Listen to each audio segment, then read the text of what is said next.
Hello, नमस्कार दोस्तों। इस प्रकार मैंने पिछले वीडियो में अनुसूची और संविधान के स्रोत के बारे में बताया। उसको आप लोग अच्छी तरह से समझे होंगे। और आज का जो टॉपिक है वो है संविधान की प्रस्तावना, प्रीएम्बल ऑफ द कॉन्स्टिट्यूशन। तो सबसे पहले सर्वप्रथम अमेरिकी संविधान में प्रस्तावना को सम्मिलित किया गया। सबसे पहले प्रस्तावना को जो सम्मिलित किया गया वो कहाँ किया गया? अमेरिकी संविधान में। और बाद में अन्य देशों ने अपनाया, जिसमें भारत भी शामिल है। इसमें बाद में किसने अपनाया? अन्य देशों ने भी अपनाया, और जिसमें भारत शामिल है। प्रख्यात न्यायविद व संवैधानिक विशेषज्ञ N.A. पाल्कीवाला ने प्रस्तावना को संविधान का परिचय पत्र कहा है। क्या कहा है? संविधान का परिचय पत्र कहा है। किसने? N.A. पाल्कीवाला ने। इसे 42वें संविधान संशोधन अधिनियम 1976 द्वारा संशोधित किया गया। इसे 42वें संविधान संशोधन अधिनियम 1976 द्वारा संशोधित किया गया, जिसने इसमें समाजवादी, धर्मनिरपेक्ष और अखंडता शब्द सम्मिलित किए। मतलब प्रस्तावना में समाजवादी, धर्मनिरपेक्ष और अखंडता शब्द कौन संविधान संशोधन द्वारा जोड़ा गया? वो 42वें संविधान संशोधन 1976 द्वारा जोड़ा गया। कौन से 3 शब्द जोड़े गए? समाजवादी, धर्मनिरपेक्ष और अखंडता। होता है प्रस्तावना में मुख्य शब्द कौन कौन से हैं? तो है संप्रभुता, समाजवादी, धर्मनिरपेक्ष, लोकतांत्रिक, गणराज्य, न्याय, स्वतंत्रता, समता एवं बंधुत्व। तब बताता है संप्रभुता क्या है? तो संप्रभु का आशय है कि भारत ना तो किसी अन्य देश पर निर्भर है और ना ही किसी अन्य देश का डोमिनियन है। इसके ऊपर कोई शक्ति नहीं है। ये हो गया संप्रभुता। तो संप्रभुता का अर्थ क्या है? संप्रभुता का अर्थ है कि भारत ना तो कोई अन्य देश पर निर्भर है और भारत के ऊपर और यह किसी देश का डोमिनियन नहीं है और इसके ऊपर कोई शक्ति नहीं है। ये हो गया संप्रभुता। अब आता है समाजवादी। समाजवादी का तात्पर्य क्या है? तो वर्ष 1976 के 42वें संविधान संशोधन से पहले ही भारत के संविधान में नीति निर्देशक सिद्धांतों के रूप में समाजवादी लक्षण मौजूद थे। मतलब 1976 के 42वें संविधान से पहले भी भारत के संविधान में नीति निर्देशक सिद्धांत के तौर पर समाजवादी शब्द का लक्षण मौजूद था। समाजवादी शब्द निहित था। पता है लोकतांत्रिक समाजवाद का उद्देश्य जो होता है, समाजवाद का जो उद्देश्य होता है लोकतांत्रिक समाजवाद का, होता है गरीबी, उपेक्षा, बीमारी व अवसर की असमानता को समाप्त करना।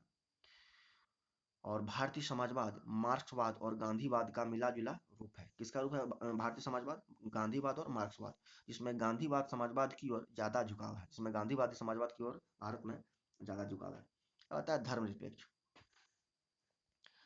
तो भारतीय संविधान में धर्मनिरपेक्ष की सभी अवधारणाएं विद्यमान है। भारतीय संविधान में धर्मनिरपेक्षता की सभी अवधारणाएं विद्यमान है। अर्थात हमारे देश में सभी धर्म समान है और उन्हें सरकार का समान समर्थन प्राप्त है। वो कोई भी धर्म हो, हिंदू हो, मुस्लिम हो, सिख हो, ईसाई हो, कोई भी धर्म हो, कोई भी धर्म के लोग हो, उनको समान रूप से समान अधिकार मिलेगा। और इसलिए संविधान में अनुच्छेद 25 से 28 धार्मिक स्वतंत्रता का अधिकार भी जोड़ा गया है। किसमें जोड़ा गया है? ये मूल अधिकार में अनुच्छेद 25 से 28 भी इसलिए धर्म के बारे में ये जोड़ा गया है। अब आता है लोकतांत्रिक। लोकतांत्रिक का क्या तात्पर्य है? तो संविधान की प्रस्तावना में एक लोकतांत्रिक राज्य व्यवस्था की परिकल्पना की गई है। संविधान की प्रस्तावना में एक लोकतांत्रिक राज्य व्यवस्था की परिकल्पना की गई है। यह संप्रभुता के सिद्धांत पर आधारित है। अर्थात सर्वोच्च शक्ति जनता के रूप के हाथों में है। सर्वोच्च शक्ति जो कहाँ है? जनता के हाथों में है। ये हो गया लोकतांत्रिक। लोकतंत्र दो प्रकार के होते हैं, एक हो गया प्रत्यक्ष और दूसरा हो गया अप्रत्यक्ष। तो प्रत्यक्ष लोकतंत्र में लोग अपनी शक्ति का इस्तेमाल प्रत्यक्ष रूप से करते हैं, जैसे स्विट्जरलैंड में। और अप्रत्यक्ष लोकतंत्र में लोगों द्वारा चुने गए प्रतिनिधि सर्वोच्च शक्ति का इस्तेमाल करते हैं और सरकार चलाते हैं और कानून का निर्माण करते हैं। यह दो प्रकार के होते हैं। जैसे संसदीय और राष्ट्रपति के अधीन भारतीय संविधान में प्रतिनिधि संसदीय लोकतंत्र की व्यवस्था, जिसमें कार्यकारिणी अपनी सभी नीतियों और कार्यों के लिए विधायिका के प्रति जवाबदेह होते हैं। संविधान की प्रस्तावना में लोकतांत्रिक शब्द का इस्तेमाल वृहद रूप से किया गया है। संविधान की प्रस्तावना में लोकतांत्रिक शब्द का इस्तेमाल वृहद रूप से किया गया है, जिसमें न केवल राजनीतिक लोकतंत्र बल्कि सामाजिक व आर्थिक लोकतंत्र को भी शामिल किया गया है। मतलब संविधान की प्रस्तावना में लोकतांत्रिक शब्द का इस्तेमाल वृहद रूप से किया गया, जिसमें न केवल राजनीतिक लोकतंत्र बल्कि सामाजिक व आर्थिक लोकतंत्र को भी शामिल किया गया है।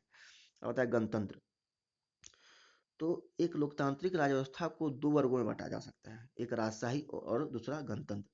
तो राजशाही व्यवस्था में राज्य का प्रमुख राजा या रानी होता है, जैसे ब्रिटेन।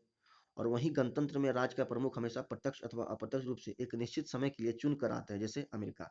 अच्छा, भारतीय संविधान की प्रस्तावना में गणतंत्र का यह अर्थ है कि भारत का राष्ट्रपति चुनाव के जरिए सत्ता में आता है और उसका चुनाव 5 वर्ष के लिए अप्रत्यक्ष रूप से किया जाता है। अब आता है न्याय। तो न्याय में क्या होता है कि भारत प्रस्तावना में न्याय 3 विभिन्न रूप से शामिल है। एक सामाजिक न्याय, एक आर्थिक न्याय और एक राजनीतिक न्याय। कौन से न्याय? सामाजिक, आर्थिक और राजनीतिक। इनकी सुरक्षा मौलिक अधिकार व नीति निर्देशक सिद्धांतों के जरिए की जाती है। ये हो गया न्याय। सामाजिक न्याय का अर्थ है हर व्यक्ति के साथ जाति, रंग, धर्म, लिंग के आधार पर बिना भेदभाव के समान व्यवहार। और सामाजिक, आर्थिक और राजनीतिक न्याय के इन तत्वों को 1917 की रूसी क्रांति से लिया गया है। मतलब सामाजिक, आर्थिक और राजनीतिक न्याय को कहाँ से लिया गया है? रूसी क्रांति 1917 से लिया गया है। और सामाजिक न्याय का अर्थ क्या है कि कोई भी व्यक्ति को जैसे जाति के आधार पर, रंग के आधार पर, धर्म के आधार पर, लिंग के आधार पर कोई भेदभाव नहीं किया जाएगा। मतलब सभी को समान अधिकार मिलेंगे। अब है स्वतंत्रता। तो स्वतंत्रता का अर्थ है कि लोगों की गतिविधियों पर किसी प्रकार की रोक-टोक की अनुपस्थिति तथा साथ ही व्यक्ति के विकास के अवसर प्रदान करना। ये हो गया स्वतंत्रता। स्वतंत्रता के अधिकार का इस्तेमाल संविधान में लिखित सीमाओं के भीतर ही किया जा सकता है। जैसे हमारी प्रस्तावना में स्वतंत्रता, समता, बंधुत्व के आदर्शों को फ्रांस की क्रांति 1789 से 1799 से लिया गया है। फ्रांस की क्रांति से लिया गया है कौन कौन? स्वतंत्रता, समता और बंधुत्व। और सामाजिक, आर्थिक और राजनीतिक न्याय कहाँ से लिया गया है? रूस की क्रांति से। पता है समता इसमें क्या है? तो समता का अर्थ है समाज के किसी भी वर्ग के लिए विशेषाधिकारों की अनुपस्थिति और बिना किसी भेदभाव के हर व्यक्ति को समान अवसर प्रदान करना। तब समता का अर्थ होता है समानता, माने सभी लोगों को समान अधिकार मिले, होगी समान समता। समता के 3 आयाम है: नागरिक, राजनीतिक व आर्थिक। अब तक नागरिक समता में जैसे हो गया कि विधि के समक्ष समता, अनुच्छेद 14, अस्पृश्यता का अंत, अनुच्छेद 17, उपाधियों का अंत, अनुच्छेद 18, लोक नियोजन में अवसर की समता, अनुच्छेद 16। ये हो गया आपका नागरिक समता में। और राजनीतिक समता में जैसे आ गया कि धर्म, जाति, लिंग तथा वर्ग के आधार पर किसी व्यक्ति को मतदाता सूची में शामिल होने के अयोग्य करार नहीं किए जाएंगे, जैसे अनुच्छेद 325 के तहत। और लोकसभा और विधानसभाओं के लिए वयस्क मतदान का प्रावधान किया गया, जैसे अनुच्छेद 326 के तहत। ये हो गया आपका राजनीतिक क्षमता। अब आता है राज्य के नीति निर्देशक सिद्धांत, अनुच्छेद 339 से महिला तथा पुरुष के जीवन यापन के लिए पर्याप्त साधन और समान काम के लिए समान वेतन के अधिकार को सुरक्षित करते हैं। ये हो गया आपका आर्थिक स्वतंत्रता। तो समता में नागरिक समता क्या है वो आप लोग समझ गए होंगे, राजनीतिक समता क्या है और आर्थिक समता क्या है ये आप लोग अच्छी तरह से समझ गए होंगे। अब आता है बंधुत्व। तो बंधुत्व का अर्थ होता है भाईचारे की भावना। और मौलिक कर्तव्य अनुच्छेद 51 को भी कहता है कि यह हर भारतीय नागरिक का कर्तव्य होगा कि वह धार्मिक, भाषाई और क्षेत्र अथवा भाईचारे की भावना को प्रोत्साहित करेगा। बंधुत्व में 2 बातें शामिल है: पहला व्यक्ति का सम्मान और दूसरा देश की एकता और अखंडता। तो अखंडता शब्द को 42वें संविधान संशोधन 1976 द्वारा जोड़ा गया है। और प्रस्तावना का महत्व क्या है? तो प्रस्तावना में राजनीतिक, धार्मिक व नैतिक मौलिक मूल्यों का उल्लेख है। प्रस्तावना में क्या महत्व है? राजनीतिक, धार्मिक और नैतिक मौलिक मूल्यों का उल्लेख है प्रस्तावना, जो हमारे संविधान का आधार है। संविधान निर्माण में भूमिका निभाने वाले संविधान सभा के अध्यक्ष सर अल्लादी कृष्णस्वामी अय्यर के शब्दों में, संविधान की प्रस्तावना हमारे दीर्घकालिक सपनों का विचार है। फिर प्रारूप समिति के सदस्य के एम मुंशी के अनुसार प्रस्तावना हमारी संप्रभु लोकतांत्रिक गणराज्य का भविष्य फल है।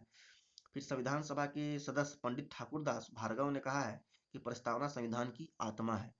किसने कहा है ये? पंडित ठाकुरदास भार्गव ने कहा है कि प्रस्तावना जो है वो संविधान की आत्मा है।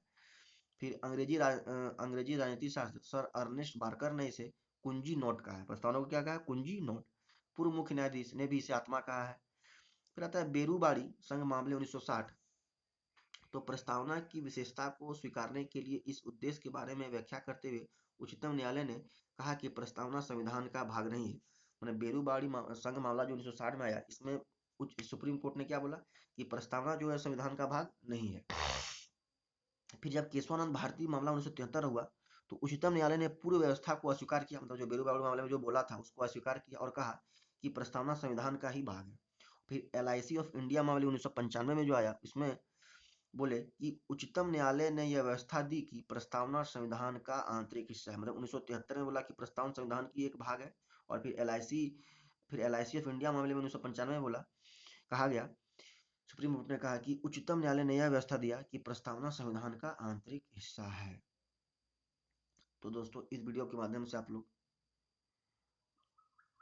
क्या क्या जाने तो सबसे पहले प्रस्तावना क्या है, प्रस्तावना में फिर सबसे समता, बंधुत्व, लोकतांत्रिक राजनीति, गणतंत्रता, संप्रभु, बंधुत्व का, और फिर कौन सी जैसे समता, बंधुत्व, ये सब कहाँ से लिया गया, समता कब जोड़ा गया, समाज धर्मनिरपेक्षता कब जोड़ा गया, बेरबालू संघ मामला कब आया, मुकेश चंद्र भारती मामला कब आया, प्रस्तावना का महत्व क्या है, प्रस्तावना की आत्मा किसने बोला, कुंजी नोट किसने बोला। तो इस वीडियो के माध्यम से आप लोग जाने, और इस वीडियो को आप लोग बहुत बहुत सारा प्यार दें, और अच्छी तरह से इस वीडियो को समझें, देखें, एक बार दो बार देखें और समझने की कोशिश करें। और इस वीडियो को आप लोग बहुत ज़्यादा से ज़्यादा शेयर करें, लाइक करें, शेयर करें, सब्सक्राइब करें। और धन्यवाद दोस्तों। जय हिंद, जय भारत।